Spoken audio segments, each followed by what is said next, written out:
Jungle.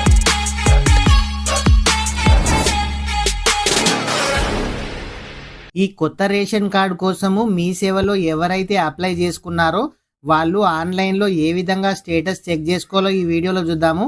మీరు కొత్త ration card కోసం అప్లై చేసుకున్న వాళ్ళైనా సరే, మీ రేషన్ కార్డులో ఇదివరకే ఉన్న రేషన్ కార్డులో మీ ఫ్యామిలీ మెంబర్స్ని అంటే కొత్తగా పెళ్ళైన వారు కానీ మీ పిల్లల పేర్లు యాడ్ చేసుకున్న వాళ్ళు ఆన్లైన్లో మీరే మీ సేవకు వెళ్లకుండా మీ మొబైల్లో ఏ విధంగా చెక్ చేసుకోవాలో ఈ వీడియోలో చూద్దాము. వీడియో ఇంకా ఎవరైనా సరే లైక్ చేయకుంటే వీడియోనైతే లైక్ చేయండి.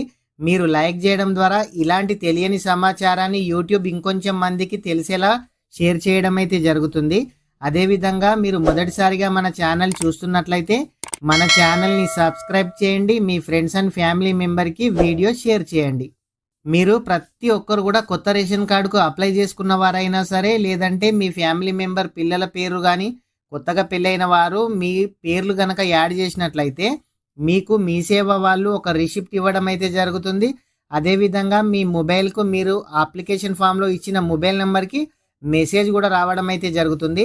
ఇక్కడ చూడండి, అప్లికేషన్ నెంబర్ అని కనిపిస్తుంది కదా, ఈ అప్లికేషన్ నెంబర్ అయితే మీరు కాపీ అయితే చేసుకోండి, లేదంటే మీరు టైప్ చేసినా పర్వాలేదు, మీ దగ్గర ఉంటుంది కదా. ఫస్ట్ అయితే మీరు గూగుల్లోకి వెళ్దాము. గూగుల్లోకి వెళ్ళిన తర్వాత ఎఫ్ఎస్సి సర్చ్ అని టైప్ చేయండి. ఎఫ్ఎస్సి సర్చ్ అని టైప్ చేస్తే మీకు పోర్టల్ ఈ విధంగా రావడం అయితే జరుగుతుంది. ఇక్కడ చూడండి, సెలెక్ట్ డిస్టిక్ అని కనిపిస్తుంది కదా. తెలంగాణ రాష్ట్రంలో ఎన్ని డిస్టిక్లు ఉన్నాయో అన్ని డిస్టిక్లు కూడా ఇక్కడ చూపించడం అయితే జరుగుతుంది. మీ డిస్టిక్ ఏదైతే అది మీ డిస్టిక్ పైన ఫస్ట్ సెలెక్ట్ చేయండి. సెలెక్ట్ చేసిన తర్వాత మీ దగ్గర మీ సేవ నెంబర్ ఉంటుంది కదా, ఆ మీ సేవ నెంబర్ ఉంటే ఇక్కడ మీ సేవ నెంబర్ని ఎంటర్ చేసి సర్చ్ అయితే చేయండి. ఒకవేళ మీ దగ్గర మీ సేవ నెంబర్ లేక అప్లికేషన్ నెంబర్ ఉంటే మీరు అప్లికేషన్ నెంబర్ని అయితే ఇక్కడ ఎంటర్ చేసి ఇక్కడ సర్చ్ పైన క్లిక్ చేయండి. లేదు మీ దగ్గర ఆధార్ కార్డు ఉంది అంటే ఇక్కడ యూఐడి నెంబర్ కనిపిస్తుంది కదా, ఇక్కడ ఆధార్ కార్డ్ నెంబర్ని ఎంటర్ చేసి సర్చ్ చేసినా పర్వాలేదు. మీరు ఇంతకుముందు రిసిప్ట్ అని చెప్పాను కదా, ఆ రిసిప్ట్ పైన అప్లికేషన్ నెంబర్ అని ఉంటుంది. ఆ అప్లికేషన్ నెంబర్ని అయితే ఇక్కడ ఎంటర్ చేయండి. మీ అప్లికేషన్ నెంబర్ను ఎంటర్ చేసిన తర్వాత మీకు పోర్టల్ అనేది ఓపెన్ కావడం అయితే జరుగుతుంది. ఈ విధంగా ఓపెన్ కావడం అయితే జరుగుతుంది. ఇక్కడ అప్లికేషన్ స్టేటస్ అని కనిపిస్తుంది కదా, ఈ అప్లికేషన్ అప్రూవ్డ్ అని ఉంది కదా, మీకైతే ఇక్కడ పెండింగ్ అని చూపించడం అయితే జరుగుతుంది. మీ ఫ్యామిలీలో మీరు కొత్త రేషన్ కార్డు కోసం కానీ మీ రేషన్ కార్డులో ఎవరినైనా యాడ్ చేయించుకుంటే వాళ్ళు ఎంతమంది ఉన్నారో ఇక్కడ చూపించడం అయితే జరుగుతుంది.